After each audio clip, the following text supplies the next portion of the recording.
Yang paling menantang itu mungkin terkait vaksin.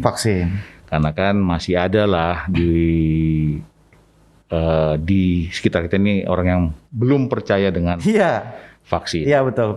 Kan? Makanya saya pun dalam setiap kesempatan saya selalu bersaksi ya. Saya lah saksi hidup. Iya, bahkan 2 kali Pak ya. Dengan kena yang pertama dan yang kedua itu perbedaannya sangat signifikan. Oke. Selamat datang di Radar Madiun Podcast. Dan untuk hari ini kita kedatangan tamu spesial ya teman-teman Jawa Pos Radar Madiun. Tamu spesial kita luar biasa sekali. Beliau adalah Ajun Komisaris Besar Polisi atau AKBP Juri Leonard Siahaan. Siap. Selamat siang Bapak. Sehat ya? Alhamdulillah sehat. Alhamdulillah. Nah, ini saya agak deg-degan juga nih ya. Berhadapan dengan Bapak Kapolres Madiun ya. Siap. Nah, jadi memang kalau kita melihat secara historisnya Bapak Juri Leonard Siahaan ini memang sebelumnya sempat menjabat sebagai Kapolres Grobogan juga. Siap. Kemudian juga sempat menjabat sebagai salah satu penyidik KPK Pak ya. Iya. Luar biasa. Pengalamannya luar biasa sekali dan sekarang memimpin wilayah Kabupaten Madiun khususnya untuk menjadi Kapolres Madiun. Apa kabar Bapak? Sehat ya? Alhamdulillah sehat Mas. Dengar-dengar kemarin juga katanya sempat kena COVID ya Pak ya? 2 kali Pak. Alhamdulillah dikasih rezeki sama Tuhan. Alhamdulillah. Bertemu sama COVID 2 kali. Waduh, itu pastinya bakal banyak pengalaman yang bisa di-share Bapak Leonard juga di sini. Tapi sebelumnya Pak, mungkin buat masyarakat yang nonton podcast kita, Kapolres, kepalanya gitu ya. Apa sih sebenarnya tugas dari seorang Kapolres ini, apalagi beberapa kali juga dipindah tugas gitu, mulai dari penyidik KPK sempat, terus juga Kapolres Grobogan, sampai akhirnya sekarang menjadi Kapolres Madiun. Seberat apa sih tugas seorang Kapolres Pak? Kalau tugas dan tanggung jawab Kapolres yang pasti bagaimana menjaga situasi wilayah Kabupaten Madiun wajib kondusif. Kondusif dalam artian baik tindak pidananya maupun yang saat ini kita hadapi terkait COVID-19. Ya, namanya pimpinan tentu bagaimana saya memanage rekan-rekan baik yang ada di Polres maupun di Polsek untuk bersama-sama kita menjaga kondusivitas di wilayah masing-masing. Termasuk juga terkait COVID ini yang menjadi tanggung jawab kita bersama. Iya. Kuncinya itu aja. Kuncinya itu ya. Jadi memang tanggung jawab besar ada di pundak Bapak Kapolres ya selaku memang pimpinan tertinggi untuk wilayah Kabupaten Madiun khususnya. Tapi kalau misalnya kita ngelihat dari track record Pak Juri juga, dulu kan memang sempat menjabat sebagai penyidik KPK. Siap. Kemudian Kapolres Grobogan dan sekarang Kapolres Madiun.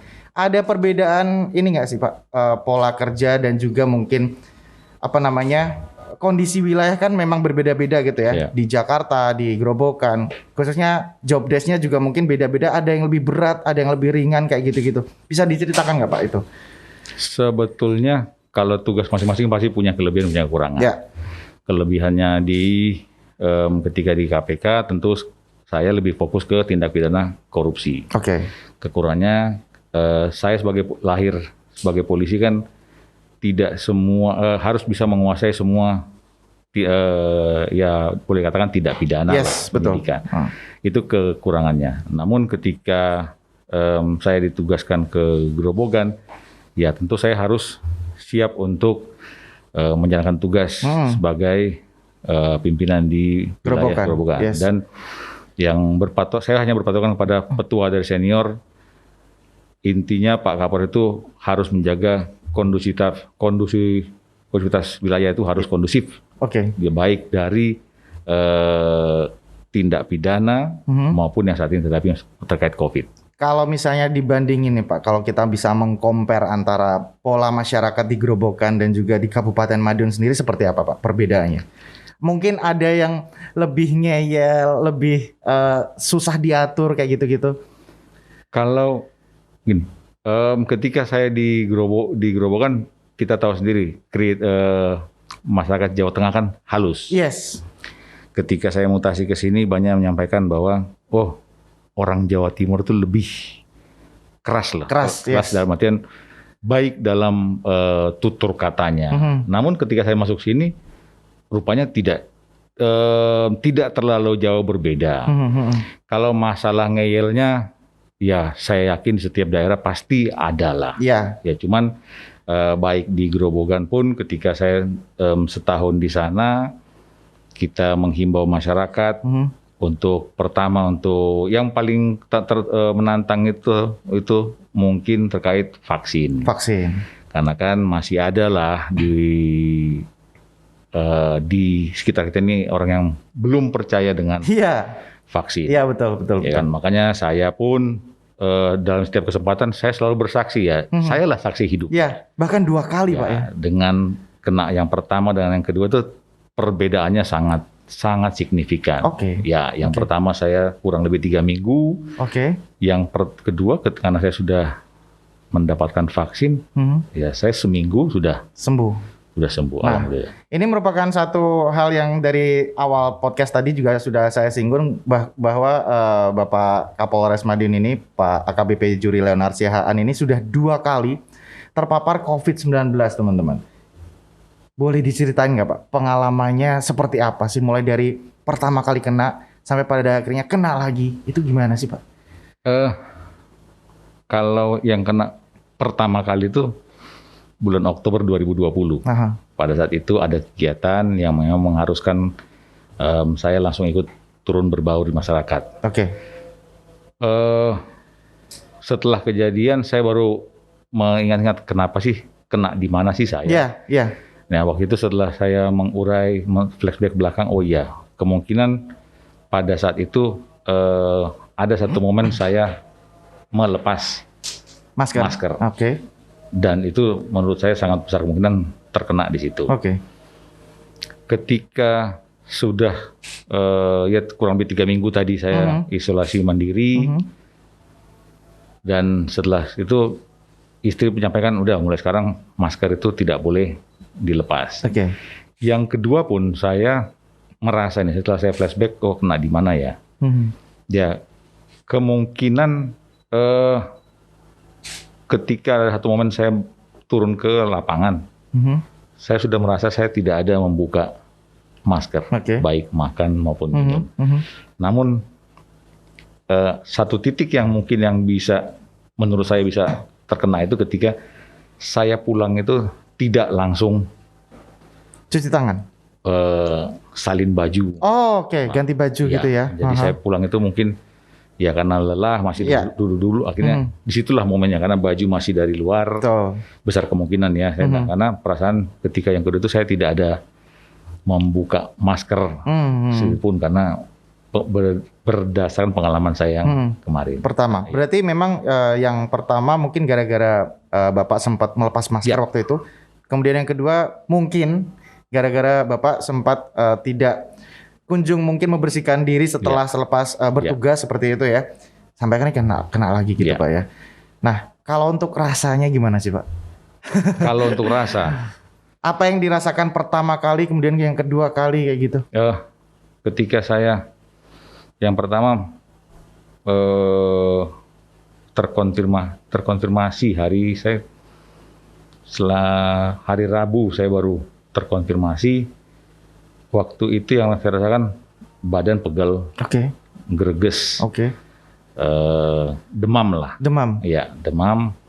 Baru hari ke-4 atau ke-3 baru hilang penciuman.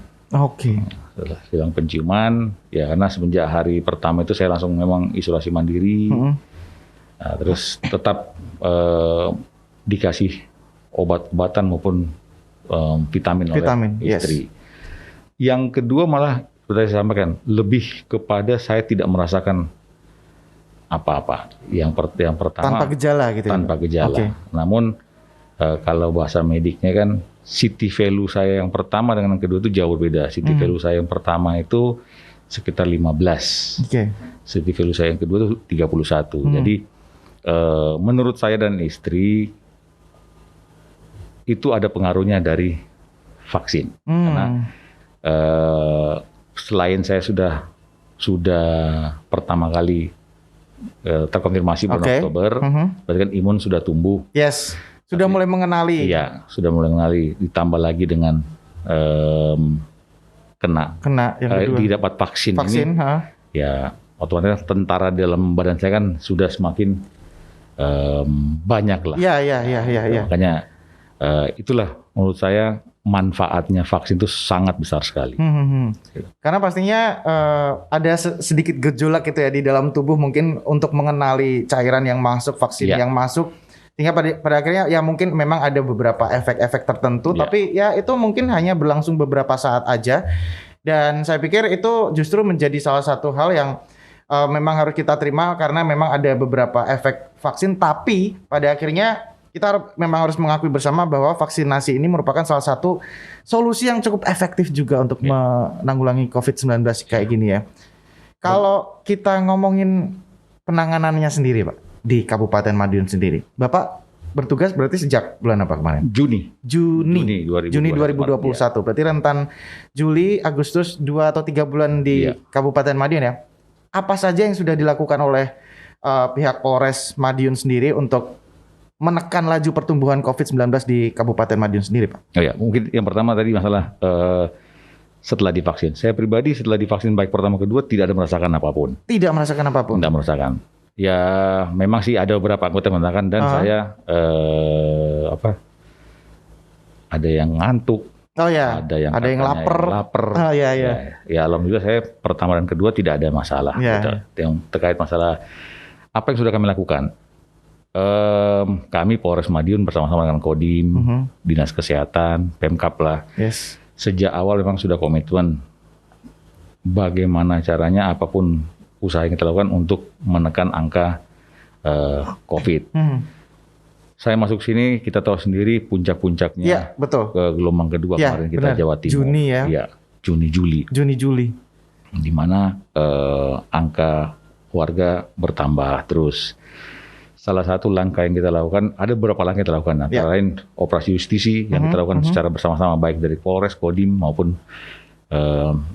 Satpol PP. Hampir setiap malam. Setiap malam kita melakukan operasi justisi, di mana ketika bertemu kita himbau. Selain operasi justisi, malam hari justisi siang hari pun kita lakukan dan termasuk melakukan sidang di tempat. Selain itu kami juga dari Polres maupun dari Kodim, Polsek melakukan himbauan-himbauan kepada masyarakat untuk baik himbauan langsung maupun melalui medsos. Kita lakukan. Nah, di bulan Juli itu kan kebijakan pemerintah ada PPKM darurat. Di mana itu menjadi tantangan buat kami. Tantangan dalam artian kita tahu tentu dengan PPKM darurat kita akan membatasi kegiatan-kegiatan masyarakat. Namun ya alhamdulillah kita berhasil dalam artian kita bisa menekan angka penyebaran COVID di kita. Cuman yang saat ini yang masih jadi PR buat kami lah. Angka kematian di wilayah Madiun ini masih termasuk tinggi ya. Apalagi berdasarkan data yang ada kan yang meninggal ini banyak orang-orang tua kita. Betul.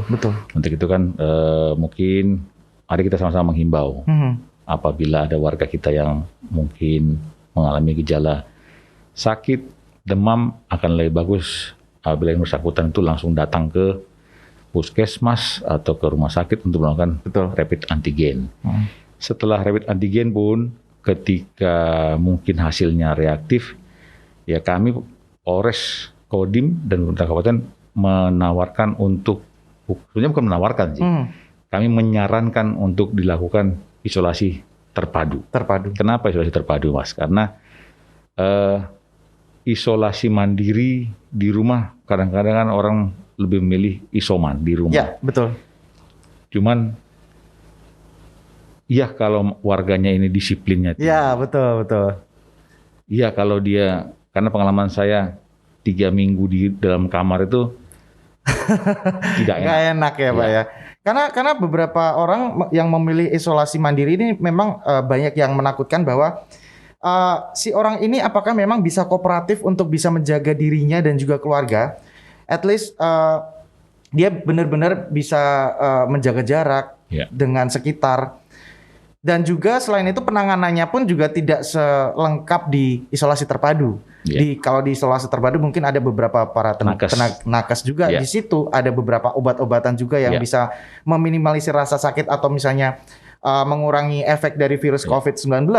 Kalau di isolasi mandiri kan mungkin kita lebih yang kita mencoba untuk menjaga kesehatan atau imun kita versi kita, tapi belum tentu versi yang sebenarnya medisnya. Karena hal itu akhirnya bisa jadi persebaran baru dong di rumah. Kadang-kadang si orang tua ini nggak kena gara-gara si anaknya ini mungkin ke dapur ngambil makanan, dia nggak tahu telah menyebarkan virus kayak gitu-gitu ya. Nah kayak gitu ya. Jadi mungkin salah satu faktor yang cukup diperhatikan oleh masyarakat juga bahwa mentang-mentang kita mungkin sudah cenderung turun ya Pak ya kasus tren COVID-19-nya, jangan sampai kita lengah. Jangan sampai lengah. Itu yang paling penting. Nah kalau ngelihat pola masyarakatnya sendiri waktu mungkin Bapak melakukan operasi justisi hampir setiap malam, mereka masih banyak yang ngeyeng nggak sih Pak? Maksudnya masih banyak yang nongkrong di warung atau masih nggak menjaga jarak dan lain-lain gitu. Ya, sampai malam tadi pun ketika saya keliling-keliling, ya pasti adalah warga kita, saudara kita yang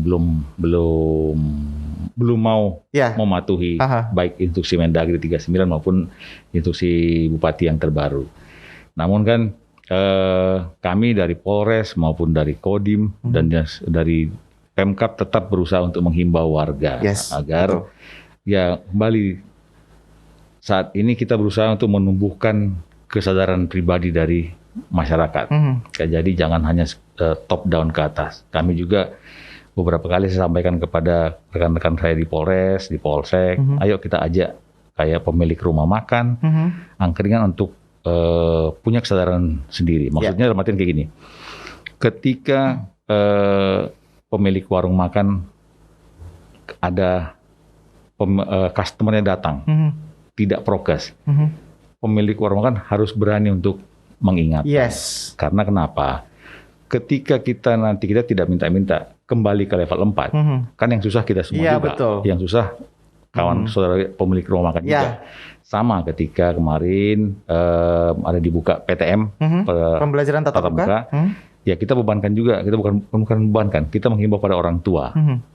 Ya orang tua juga di rumah harus menerapkan prokes. Karena kan orang tua kan menuntut kapan nih tatap muka nih? Kapan tatap muka nih? Ya ketika kita sudah naik ke level 3, turun ke level 3, berarti kan sudah besar kemungkinan akan dibuka PTM. Ya orang tua juga harus menjaga situasi itu, menjaga dalam artian ya orang tua sendiri harus prokes, harus mengingatkan kepada keluarga-keluarganya untuk prokes. Karena kalau kembali naik ke level 4, ya kan pasti yang pusing sendiri juga ya kita sendiri ya. Orang tua juga. Orang tua juga. Anak harus sekolah daring lagi. Betul. Karena pastinya beberapa anak juga sudah merindukan suasana di sekolah kayak gitu-gitu ya.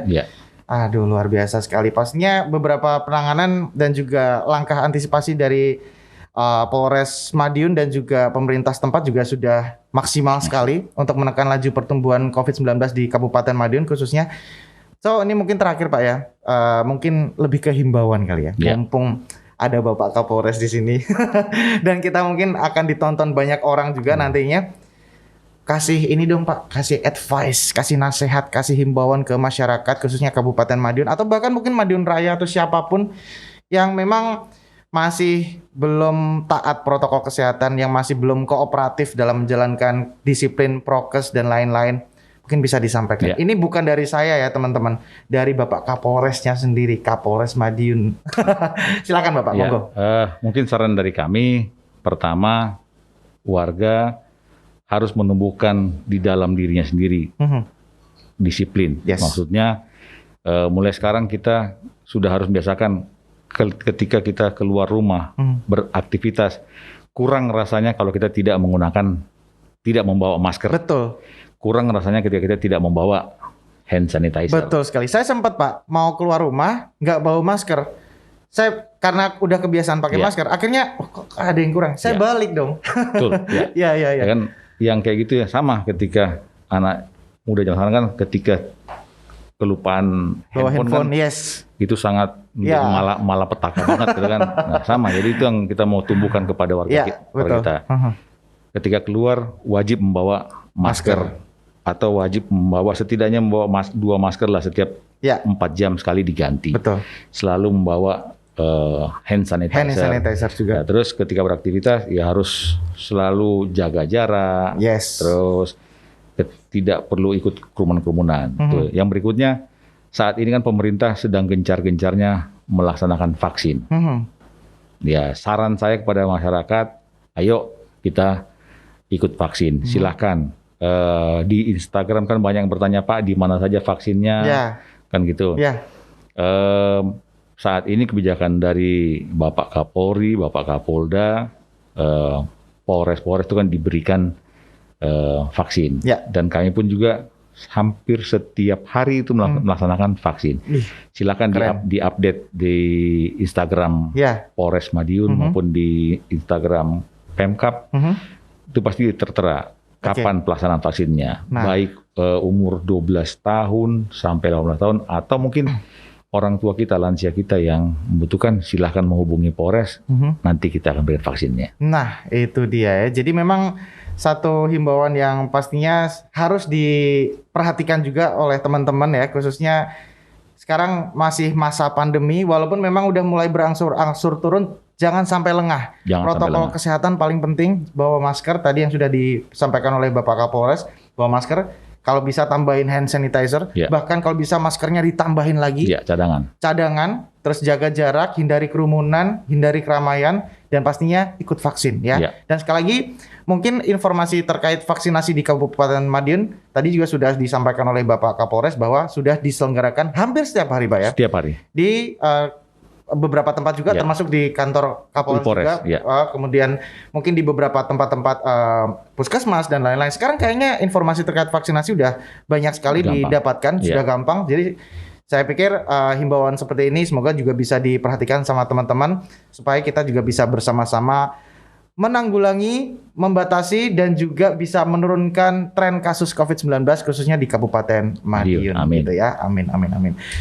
Bapak AKBP Juri Leonard Siahaan, terima kasih Bapak. Terima kasih. Satu kehormatan saya bisa ngobrol sama Bapak dan bisa berbagi banyak hal ya ke teman-teman. Semoga nanti apapun yang kita sampaikan, apapun yang kita informasikan ke masyarakat bisa menjadi perhatian dan bisa menjadi manfaat pasti. Amin. Sehat-sehat selalu Pak ya. Alhamdulillah, sehat selalu Mas. Sehat selalu dan pastinya terima kasih buat teman-teman dari Jawa Pos Radar Madiun yang sudah menonton podcast kita untuk edisi kali ini, dan sampai ketemu lagi di episode berikutnya.